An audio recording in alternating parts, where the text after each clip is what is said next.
Blog Talk Radio.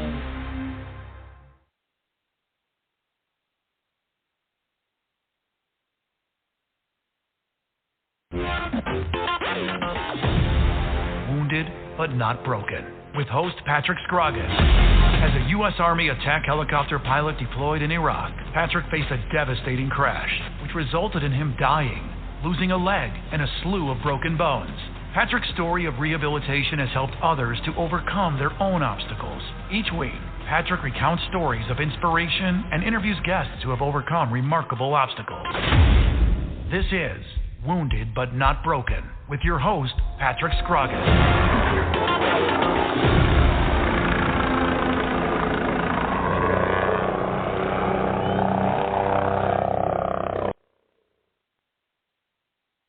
Hello, everyone. Welcome back to another episode of Wounded but Not Broken. We're doing this here on a Thursday night. Life's been pretty busy. It's been a busy summer. So sorry I didn't get with you last Monday, but tonight it's going to be, for me, it's a very special show because it's something that's kind of near and dear to my heart. These gentlemen that, they sacrifice everything to get where they are, and then they put it all on the line for this country. And obviously, that's near and dear to my heart. So I would really like to introduce Chad Chalkey. He was I'll let him tell you. Chad? Hey, Patrick. Pleasure to be here. Thanks a lot for having me on the show. And Chad Chalkey, 20-year veteran, retired gunnery sergeant out of the Marine Corps. During my time there, I spent, the portion of that, a good portion of that, the majority of that in either the reconnaissance community or the special ops community with MARSOC. Right. So. Yeah. So, Chad, how did you? First of all, let's just start at the very beginning. What made you choose the Marine Corps? Yeah, funny. There was no until I got probably into high school that I chose the Marine Corps. I knew earlier on growing up, just doing what I did and, hanging out with neighborhood kids, watching the type of TV I watched and all that stuff. And my dad served, and everybody in my family served in some capacity, either in the Navy or the Army. But nobody served in the Marine Corps at that point. And I knew I wanted to be a special ops type of operator. I wanted to do, be fit, growing up playing sports and all that stuff. And that's, the deciding factor of becoming a Marine for me was that. It was nobody had served in the Marine Corps, and the Protestant community was very appealing to me. And that's just that's what kind of stuck with me, or, took over for me, was wanting to be a Marine and being a reconnaissance Marine. Yeah, I think there's, unless you're in that community, there's not a lot talked about reconnaissance Marines. It's pretty. I don't know. I guess you just don't hear it. People just don't understand that much about it. So, once you got through basic, tell us about the pipeline that you had to go through. I mean, I know, but just for the listeners, kind of what you had to put yourself through to become Special Ops Marine Corps. Yeah, absolutely. And, couldn't agree with you more. It's a very kind of not well spoken about or put out there. I think they're doing a better job of that today, of getting it out there as far as advertisement now, especially with social media and everything. But yeah, it wasn't a very well talked about or out there kind of subject or occupation to do. But yeah, I joined the Marine Corps. I spent a year, I would say a year, going through boot camp, doing the SOI thing, the MC, Marine Combat Training, and then School of Infantry. And then I had the chance, once I got to my infantry unit, which was Charlie Company 1-1, I got the chance, I remember it vividly, we're out in the field, and, they came around asking, hey, who wants to go and take the NDOC? Who wants to take the NDOC? So there was like 7 of us that raised our hands. And we went to the field CP there, and they asked us a bunch of questions because they could only let one go. And I got the questions right. And that started me never looking back, getting through one shot and not failure wasn't an option at that point. So they told me to load up in the Humvee, went back to the headquarters, and I started getting ready. I thought it was going to be kind of the next day thing or that weekend or next week. But I had a little bit of time, a little bit of downtime. So I was rucking and I was doing all that. And, probably, a month later, I went and took the selection for reconnaissance, for recon. And yeah, I made it. There's no looking back. And that was kind of what you hear. It's the rucking, the swimming, the physical agility and all that stuff. And whatnot, kind of same as most of the soft community has for their guys as well. Yeah, and I'm just assuming. I mean, it's 90% mental. I mean, obviously you're physically fit or you're not going to be there, right? And right. You want to be there, or you're not going to be there. So a lot of it's mental. You just got to learn how to get over them barriers mentally, and just like you said, failure's not an option. I think that's what. I think that's lacking in our younger youth nowadays, but that's for another topic. So when you when you did the selection, so I'm really not that too familiar with the selection portion of it. I know the pipeline once you get selected, but so can you talk about some of the selection stuff that you did, and how difficult it was? Yeah, so it was the 10 mile. It turns out to be roughly 12 miles. You got the 50-pound ruck on. You got to do that in a time limit. There's the swim portion, which is a huge portion of it, and that's swimming. Your 500 meters, treading water with brick out of the water, rifle over your head, treading water for 30 minutes. Then there's the PT test that you got to do. That's, the standard, and you got to score. But what it was is that you had to score, 285 or better on the Marine Corps PFT at the time. And then the obstacle course, running that, I run that twice, and it's got to be done in a certain amount of time. Stuff like that. Yeah. So on a scale of 1 to 10, difficulty-wise, what do you think the selection portion was? I'd probably say like an 8.5, 9. Yeah. Or if you come in there physically fit, I put it on myself. I think I scored once below a 285 my whole time I was in there, and that's when my daughter was in the hospital when she was born. And I was just going through a hard time with her being in the NICU and stuff like that. But it just didn't happen. You always stayed at that level of readiness with your physical fitness. But mental, yeah. Going through there, you didn't know when it was going to end, and it's nothing but hills, up and down hills of Pendleton. There, at least is where I took mine at for first recon. So yeah, you didn't know when it was going to end because you didn't know the distance. And you had to stay up with the group. If you came in at the end behind the group, then you were subject to being dropped. Yeah. So once you got through selection, walk us through your next steps. Yeah. Once you did the in-docket selection, everything, and then you go through this. Nowadays it's called recon Marines awaiting training and whatnot. But we back then we would go to a training platoon. And it would get us ready for ARC or BRC, amphib recon course or the basic reconnaissance course. And that was nothing but, classes, land navigation, a lot of PT, getting up in the morning. You got the bone and stuff like that you're running with, building that teamwork amongst each other, and stuff like that. So it was a lot of just prep for the school and what was going to be coming ahead. Yeah. So you how long was that?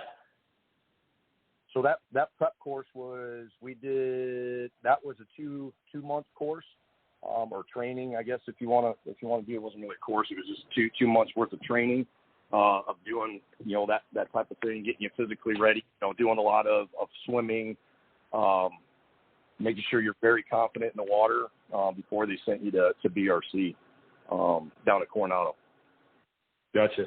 Yeah, and the reason I want to go through all of this is because I've kind of went through all the special ops pipelines, kind of, because I get a lot of questions on how I do this and how I do that, and I think you'll agree with me when I say this. When I answer to somebody, it's not, you don't want to go in there because it's special ops and you want to be cool. You want to go there because you want to be the 1%ers. You want to be the NFL of the military. And if you don't have that mindset, then you don't even need to try out, in my opinion. But most people agree with me that have been there. Yeah, no, exactly. So once you started that next phase, walk us through that.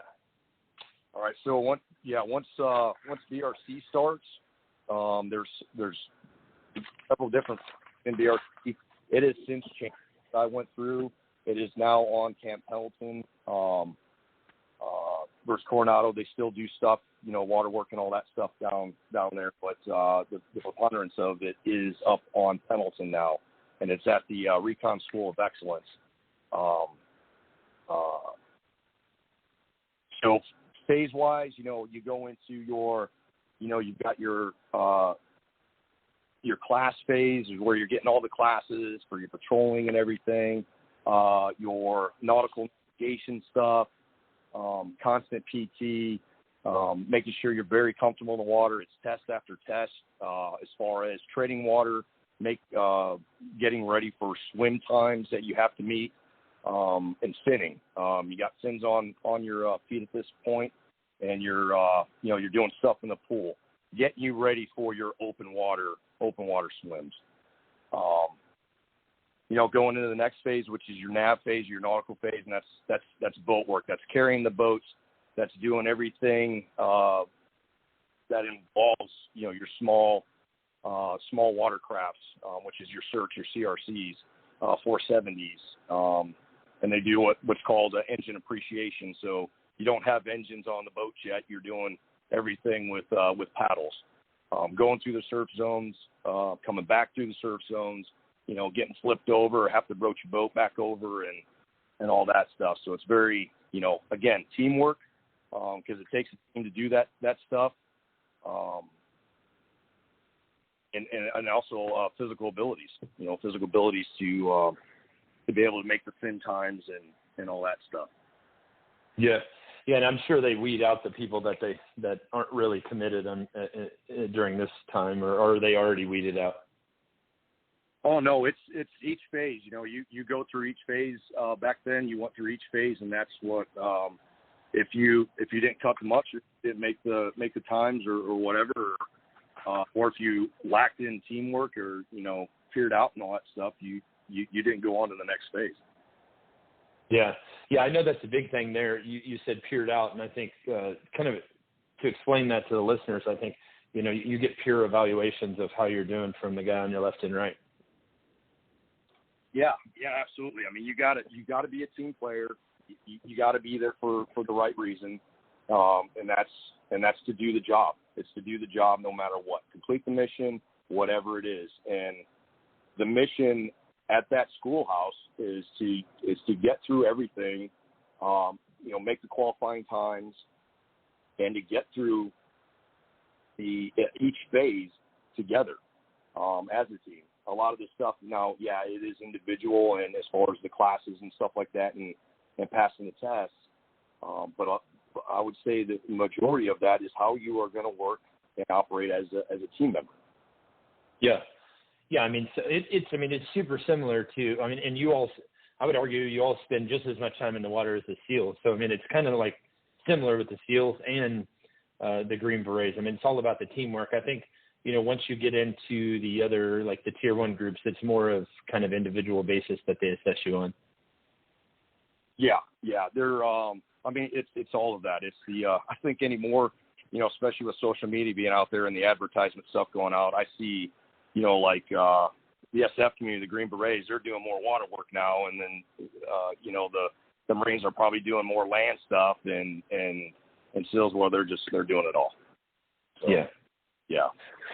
Yeah, cool. So at what point, so you had to go to Benning, right, to airborne school? I did. Yep. Went to Fort Benning for airborne, for basic airborne. Got my five jump jump out of there. So that's kind of what the pipeline kind of looks like now is once you graduate BRC, you go into this pipeline now where you get your insertion schools, your jump and your dive during that pipeline. SEER, probably your SEER, your SEER school as well. Whereas before that was kind of when I went through, it was, hey, you got it when they could fit you in, right? Because the quotas weren't there, and you'd be lucky, and it's kind of like you gotta prove yourself to get to that whatever school that you're looking at getting to. Right. Yeah, I know when I went through airborne school, there was a bunch of recon guys there as well as SEALs, and it was such a blast. We had such a good time. That was so much fun. Man, when you go to schools like that, and it's kind of a joint venture there, when you got all the branches going through, it's about a good time. Yeah, it's like a vacation. Anyway, hey, we're going to take our first commercial break here, a word from our sponsors, and we'll be right back here with talking to Chad Chalkey. Put your weapon next to mine. Put your weapon next to mine. You're listening to Wounded But Not Broken with host Patrick Scroggin. We will be right back after a word from our sponsors. My father was the best truck driver I've ever known in my life. Like a family tradition. I'm a truck driver myself. I drove around the state with my cat. To be the truck driver, you not just only see where you go, you see the world in the larger perspective. This is a really good time to be in the trucking industry. The dispatchers get good loads for them. The equipment is very new, and then it's very reliable. At GTS Transportation, we make dreams come true by employing truck drivers, dispatchers, mechanics, and many other occupations.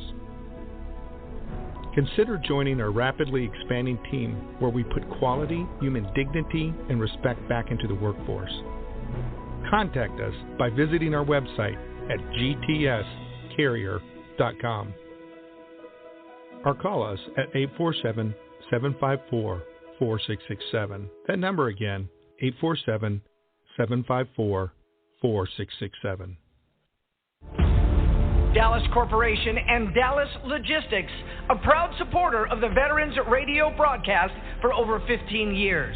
High-quality printing services and warehouse distribution have been our hallmark since 1985, serving Fortune 100 companies for over 35 years. Check us out at www.dallascorp.com. Attention, all U.S. veterans. You have served this country with honor and pride. So why is it so difficult to receive the benefits you deserve? Filing a VA claim is complicated, it's cumbersome, and time-consuming. Many veterans have a problem identifying what conditions they should apply for. VDAC, Veterans Disability Application Caddy, is an online application that greatly assists you with filling out your application and identifying the disabilities that you're entitled to. The VDAC process takes about 15 to 30 minutes. From start to finish. The entire process is simple and easy to use. The software automatically cross-references the VA database to determine what presumptive conditions you are entitled to, as well as any secondary conditions. Once done, a fully completed VA form is generated with supporting material. To find out more, go to nifv.org and click on the VDAC button. Again, the website is nifv.org and click on VDAC. Welcome back to Wounded But Not Broken with host Patrick Scroggin.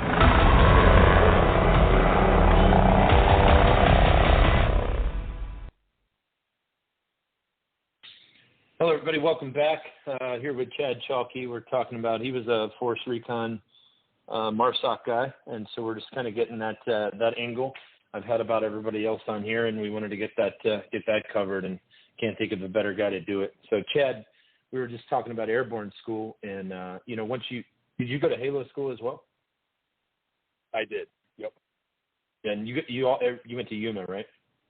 Yeah. So that began at Fort Bragg at the time. We were doing Fort Bragg for classroom stuff and swing liner trainer stuff, and then we went to actually went out there to Yuma to get our jumps in. Gotcha. Excuse me. And then so. At what point did you start spooling up what deployments can you talk about, or some of the things that you did in your military career? Yeah, no. So it started off a lot of it, before the war kicked off in 2003 with OIF. We were doing, the shipboard stuff. We were doing WestPACs. We call them Western Pacific deployments, where we would get on the ships, and it was us and the SEALs as a stock capability, along with the infantry units, forming this, everything from, hostage rescue to being that force that was close by in the interim that a tiered force or a national level force couldn't get in there in a timely fashion. So we were doing that. I did that from 94 to 2003, right before the war kicked off. Got 5 deployments in on the ships. And those took us over to the Middle East, kind of same region that we were in, just to be that force there in case anything happens. Kuwait, anywhere from the Middle Eastern countries to down there in Africa with Mombasa, from Philippines, Thailand, Singapore, Hong Kong. We kind of covered that whole Pacific region, and we would just keep pressing on whenever, at the pace of where they needed us for whatever was going on. Right. So you were like the QRF for that, the quick reactionary force for that region when you were there, right? Right. Correct. Yeah. So, in 2003, I know I worked with some of you guys. Before I became a pilot, I was on the ground as well, but I know I worked with some of you guys in Anijef, a recon team. I don't know which one it was, but that would have been in like 1st of April of 2003, I think, or maybe middle of April. Okay. Yeah, that would have been first. It could have been first or second. We kind of combined when we were over the off of the war. Second, we were augmented by 4th Recon as well, but first Recon kind of had, the first force kind of had the helm over there. Yeah, I think we were all in before it actually kicked off, I think. But yeah, so when was your first deployment to Iraq? So that would have been for the kickoff. We touched ground in Iraq. We were there in Kuwait. I forget when we got there. It was like January something. And then we actually touched ground. We staged in Kuwait, and then we touched ground February 21st, something like that, 19th, somewhere around there. There was a lot of assets in country before the actual big stomping ground came across the border.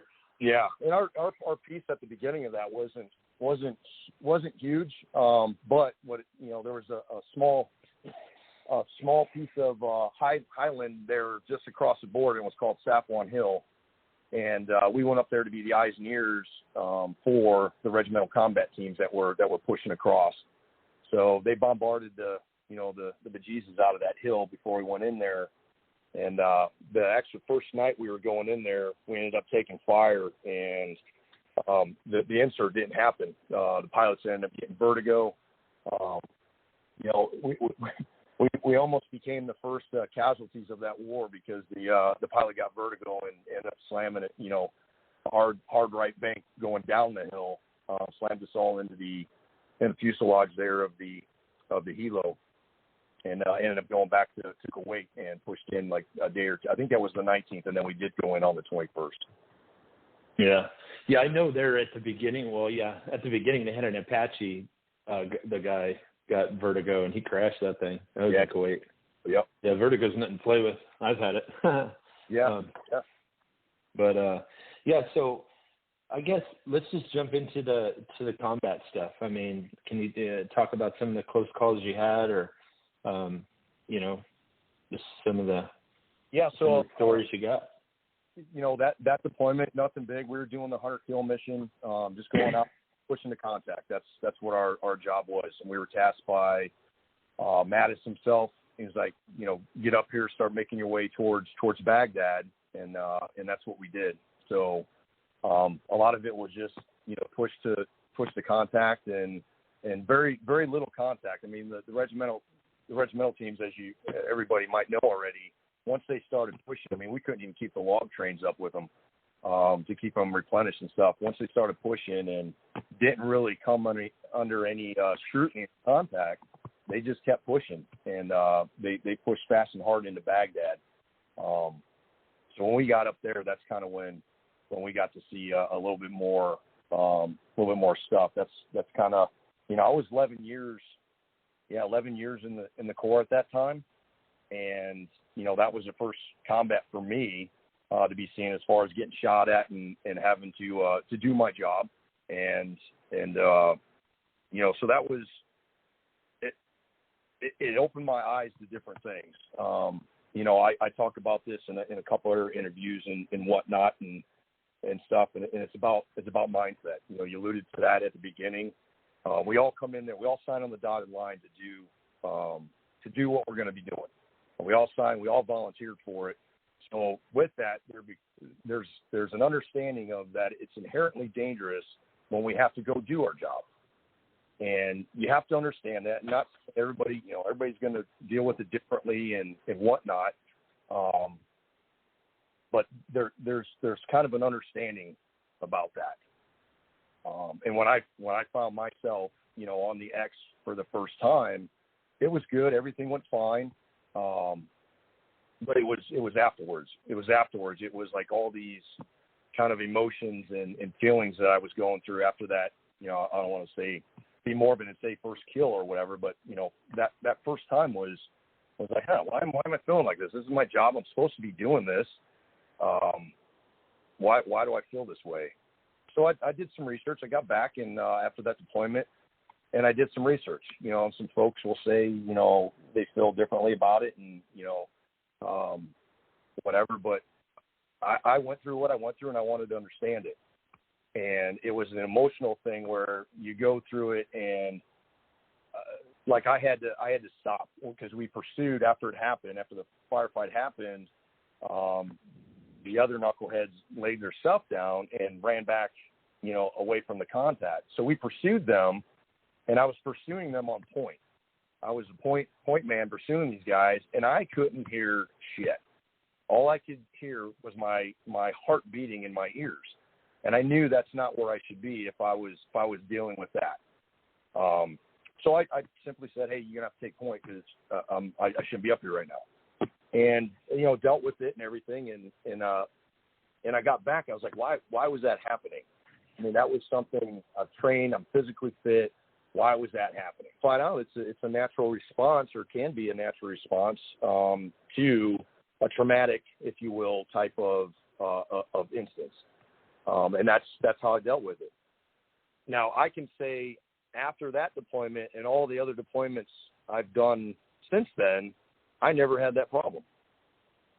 I never had the problem of my body, doing something or telling me, or if I did, I just didn't identify it. So that was weird. That was kind of weird for me, thinking that I was in full control and understanding what was going on and, ready for it and all that stuff. And then I dealt with that. So. Yeah, no, I don't. Yeah, I think, man, I don't know if I could have said it better. I'll add something to it, but we're going to take another break here. Word from our sponsor when we come back, and we'll continue this discussion. I'm glad you brought up that point. Okay. All right, we'll be right back. So put your weapon next to mine. Put your weapon next to mine. You're listening to Wounded But Not Broken with host Patrick Scroggin. We will be right back after a word from our sponsors. Hey, right on down the line. Come on over. Come on over. What? Attention, looking for semi-drivers nationwide. GTS Transportation of Burr Ridge, Illinois is looking to hire or partner with experienced CDL holders in every state. If you are going to drive, why not drive for the best? Whether you are driving solo, as a team, or as an owner-operator, GTS is looking to add you to their rapidly growing company. Become part of one of the most respected, driver-friendly, and successful transportation companies in America, where drivers are treated as royalty. Contact us at gtscarrier.com. Again, gtscarrier.com. Or call us at 847-754-4667. That number again, 847-754-4667. We would love to help you, which in turn helps everyone. GTS is an equal opportunity employer.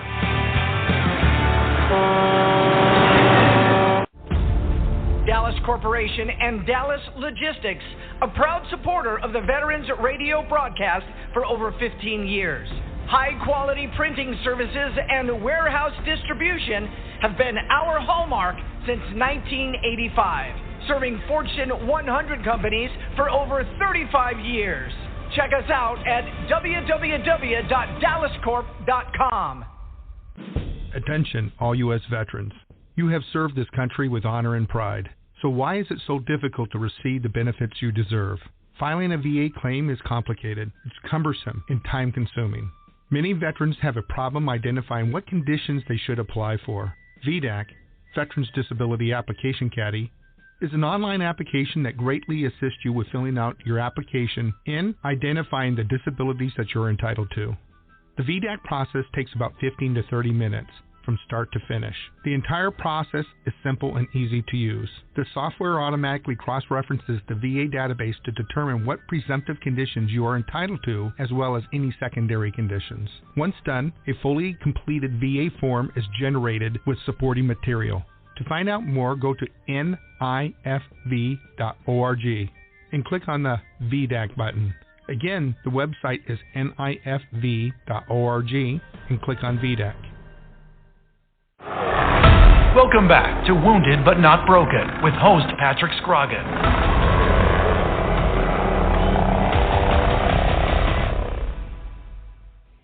Hey everybody, welcome back. We were just chatting over, just talking, or Chad was just brought up a really good point about, we'll say skirmish for the lack of a better term. Let's just say the first skirmish he got into, he didn't realize how his body reacted. And I mean, I can relate to that because, you know, when it's one thing to train and you train your butt off and you know that guy to the left and right have your back. You know that you're the pinnacle of what an operator should be. But when you hear that first crack, that snap of a bullet going by your head, the one that was meant for you, it's a different kind of feeling. I know that it's very difficult to put it in perspective or even explain it, but you know it's that I don't know, Chad. Do you think you can explain it better than that? I don't know how to explain the emotions and the feelings that go through that when somebody's actively trying to kill you. Yeah, so it was for me.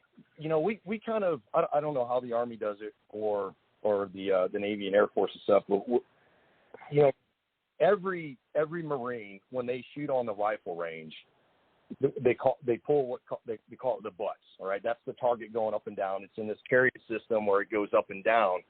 So you're very familiar with the crack, right? Around going over your head, breaking sound barrier, all that stuff, air coming back together. You're very familiar with that. So when you hear that, that wasn't so much, it's almost, I don't know if they do that on purpose to desensitize us to it or what. But if they do, kudos to them because it works. But when you hear that, it's close. It's far too close or closer than what you wanted. So that's what I knew in my first, contact skirmish. The guy got rounds off first, and he impacted the wall just to the right of me. I was down in a kneeling position in the shadows, on nods, lasers, and all that stuff. And once that happened, it was an instantaneous, trigger pulled. Saw my laser on him, trigger pulled, and it went where it was supposed to go.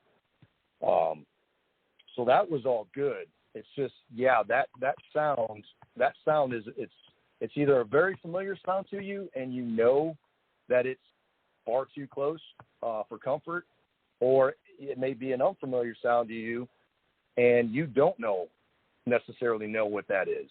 So you kind of get that startle response of, or you freeze and like, what the hell was that? Kind of response to it. At least is what I've seen with some folks. But I think. Oh yeah, go ahead. Yeah, but in your training and everything, when you're doing that, we in the reconnaissance community and across the board in the SOF community, we do a lot of live fire stuff, shooting around each other, very close to each other, and all that stuff. So that's second nature. That's not a problem. So you're kind of used to that stuff, Yeah, I think what I was alluding to is that, you're used to the whistles and the cracks, but there's a very distinct difference between that crack and then that bullet that's meant for you, that it's that close, I don't know. I just think that with the weight. I think that was a thing for me when that did happen, and I knew we had to do what we were doing there, and that was the startling thing for me was, why am I hearing my heartbeat in my ears right now, and I'm not, doing my building my essay through my senses and hearing and all that stuff when I can't. All I can hear is my heartbeat. Yeah, I think it's such an adrenaline push and dump, because you're good in the moment because your training takes over. You eliminate the threat. It's kind of afterwards when stuff's winding down. It's that adrenaline dump, and that takes me to another point. Is that's why a lot of guys come back and they're depressed, or they get on these motorcycles and end up hurting themselves or killing themselves on a motorcycle because they're trying to replace that adrenaline. Because when you do 3, 4, 5, 6, 7, 8 deployments, and you're living on adrenaline like that. Adrenaline is it's an addictive drug. Oh, absolutely. I mean, we put in there, any team I was in or part of, or a unit that I worked for, we would do a decompression, a day or two of just decompression, and it's letting everything settle, go through your recall of what happened. What you could have done better, your after actions and all that stuff. So we use that as a decompression time to just let everything settle down. And then, hey, 2 days later, 3 days later, you get tasked again. You got to go out on mission. Yeah, I mean, that's what you got to do. Yeah. That's like you said, that's what you signed that paper for. Yep, 100%.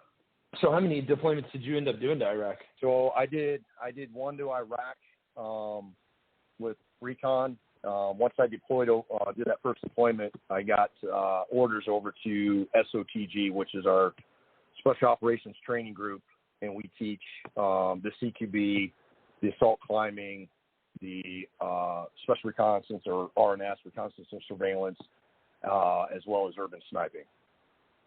Gotcha. So did you ever go to Afghanistan? I did. I did 4 deployments. I did 1 deployment with the Marine Corps to Afghanistan, and several more with a job I took after the Marine Corps, after I retired. Gotcha. So as a contractor? Yeah, I was a PMIC. Gotcha. So, man, I mean, you had an awesome career, 20 years. If you could go back and change anything, what would you change? Oh, man, I just had this discussion with a buddy of mine the other day. I honestly wouldn't change anything. I would do the same, go join the Marine Corps, do reconnaissance. The MARSOC is an up and running full force unit now. So I, am honored to say that I was a plank owner over there, going out with the first MSOB from the West Coast to deploy to Afghanistan, Philippines and Afghanistan. So yeah, I don't know. I just right place, right time, good timing, whatever it is of my, for my life. I wouldn't change anything. It's the same answer from everybody. Yeah. I mean, we all did it because we loved it and it's what we wanted to do. But what are you doing now? So I kind of run my own consulting advisement company, Triada Training Solutions, and I've been on a contract for the DoD here for the past almost 9 years. Winding down, all the money's kind of getting rediverted, or it's washing up now with the Afghanistan thing winding down. So looking for that next chapter in my life. Gotcha. That was such a cluster. I mean, we could do a whole episode on how they jacked that up, I think. Oh man. Yeah. I mean, with everything that happened over there, all the many of, good, solid Americans, patriots that went over there and did what they did and lost their lives or left a part of them over there. And to do it the way we did it was just, it was a slap in the face to those guys, or even the folks that did come back and serve several, for the amount of time that they did. It was just a huge smack in the face, and it was all for naught. No, I completely agree. I get so mad when somebody asks me about it. I depict it a little bit different. It's like a straight square kick in the balls for me. I mean, I can't believe that it went down like that. It's I don't know. Like I said, we could do a whole episode on just bitching about that, but yeah. So, I do get a lot of questions about that community. So if you were to talk to a young gentleman now that was deciding to go on that path, what advice would you give him? Do it. If that's what you want to do, or if that is what is appealing to you, do it. Get yourself, make sure you're physically fit and ready to go, and not just physically, but mentally, And what I mean by mentally is, when it starts hurting, when you have a ruck on, or you're in the pool and your legs are burning, or you're exhausted, keep going, because that's what it's going to take, and that's the mindset that I'm talking about. That's what you need to be able to do, to do that type of job. Yeah, absolutely. I mean, there's just you said it the best at the beginning. I mean, there's just failure's not an option. You're not going to quit no matter what you do. You have to pass out or whatever, but that's what you just got to do. You got to get that mindset and be able to overcome that little bit of pain that you're going to have to go through, because it's necessary. It's a necessary evil.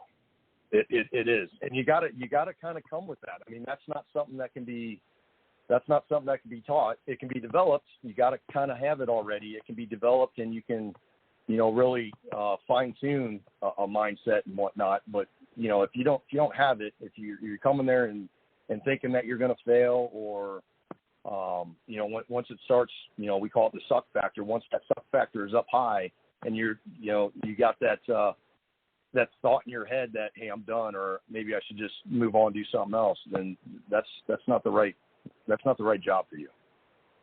I agree, man. Well, Chad, I really appreciate you coming on tonight.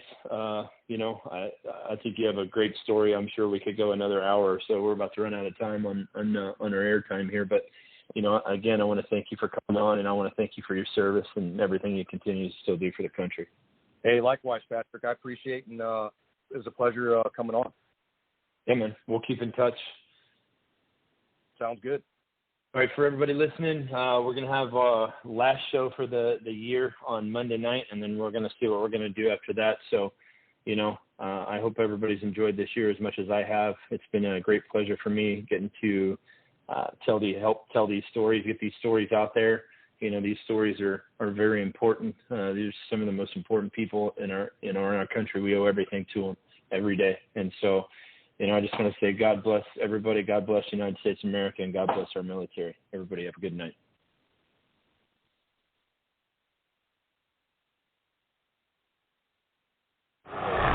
You're listening to Wounded But Not Broken with host Patrick Scroggins.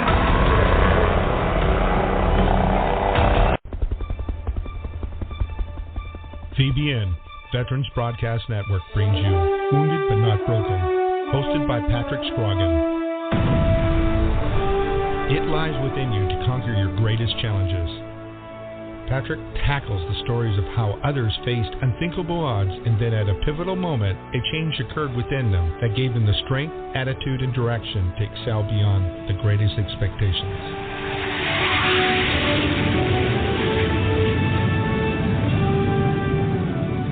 Listen every week and learn how it is possible to defeat the impossible.